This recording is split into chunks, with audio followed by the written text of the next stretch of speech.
তো চট্টগ্রামবাসী, আমরা আজকে আপনারা দেখেছেন যে বাংলাদেশের ইতিহাসের সর্বোচ্চ বৃষ্টিপাতের রেকর্ড গত 55 বছরের ইতিহাসে আজকে আবার পুনরাবৃত্তি হয়েছে। গতকাল বিকাল 3টা থেকে আজকে 3টা পর্যন্ত 412.3 মিলিমিটার বৃষ্টিপাত রেকর্ড করা হয়েছে এবং সন্ধ্যা 6টা পর্যন্ত 425 মিলিমিটার বৃষ্টিপাত রেকর্ড করা হয়েছে। এর আগে 2007 সালে 408 মিলিমিটার বৃষ্টিপাত রেকর্ড করা হয়েছিল এবং 1983 সালে সর্বোচ্চ 510 মিলিমিটার বৃষ্টিপাত রেকর্ড করা হয়েছে। এবং আমরা আরেকটি ডাটা যেটা পাচ্ছি 7 তারিখ, 8 তারিখ, 9 তারিখ, 5 তারিখ, 6 তারিখ, 7 তারিখ, 5 জুলাই, 6 জুলাই, 7 জুলাই, এই 3 দিনে টোটাল 640 মিলিমিটার বৃষ্টিপাত রেকর্ড করা হয়েছে, যেটা অতীতের সবচেয়ে বেশি বৃষ্টিপাতের রেকর্ড।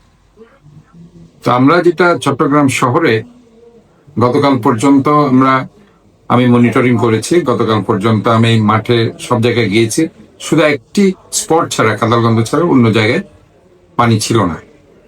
আজকে যেহেতু ভারী বৃষ্টিপাত হয়েছে এবং বাংলাদেশের ইতিহাসের সবচেয়ে বেশি ভারী বর্ষণ হয়েছে এবং 412 মিলিমিটার বৃষ্টিপাত রেকর্ড করা হয়েছে 24 ঘন্টায়, গতকাল বিকাল 3টা থেকে আজকে বিকাল 3টায়।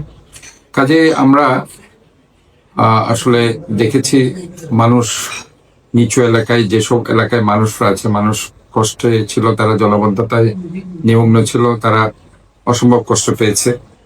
আমি সেজন্য দুঃখ প্রকাশ করছি এবং আমি মনে করছি যে আমরা ইনশাআল্লাহ মহান রব্বুল আলামিনের রহমতে সবাই মিলেই এই দুর্যোগ থেকে আমরা উত্তরণ ঘটাতে পারব। এই প্রাকৃতিক দুর্যোগ আসলে বলে কয়ে আসে না। এখানে আমরা দেখতে পেয়েছি যে বৃষ্টিপাত হতে হতে হতে হতে এমন একটা স্টেজে গেল যে আমরা যেটা বুঝতে পারছি আগামী 3-4 দিনও এর বৃষ্টি থাকতে পারে। HM Expert B500 CWR স্বাধীনতার সুবর্ণ জয়ন্তীতে নতুন বাংলাদেশ গড়ার প্রত্যয় HM স্টিল। কাজে আমাদেরকে সর্বোচ্চ সাবধানতা অবলম্বন করতে হবে। আমাদের এই ভারী বর্ষণের যে সমস্যাটা হয় সেটা হচ্ছে যে পাহাড় ধস। আগেও আমরা দেখেছি 2007 সালে পাহাড় ধসে 127 জন মৃত্যুবরণ করেছে এবং এরপরেও আমরা বিভিন্ন সময় পাহাড় ধসে মৃত্যুবরণ করতে দেখেছি। আমরা আজকে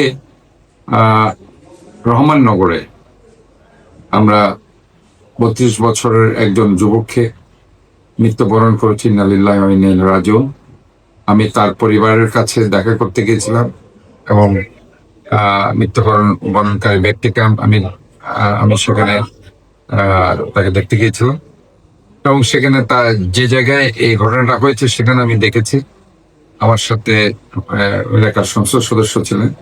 তো যে ব্যাপারটা আমি লক্ষ্য করেছি সেটি হচ্ছে সেখানে পাশে যে বাড়িটা ছিল সেখানে একজন কাজ করেছে, বাড়ির কাজ করেছে, সেখানে ফাইলিং করেছে। তো সেটা একটি কারণ, বাট এই যে বৃষ্টির কারণে, ভারী বৃষ্টির কারণে যে মাটিগুলো নরম হয়ে যাচ্ছে সেটা একটি কারণ। তো আমি এই জন্য যে আজকে আমাদের সিটি কর্পোরেশনের পাশে মামা ভাগিনা যে মাজারটি আছে তার সাথে লাগানো যে পাহাড়, সে পাহাড়ও আজকে প্রায় কিছু অংশ ভারী বর্ষণে অলমোস্ট একটা রাস্তার কিছু অংশ ভেঙে গেছে।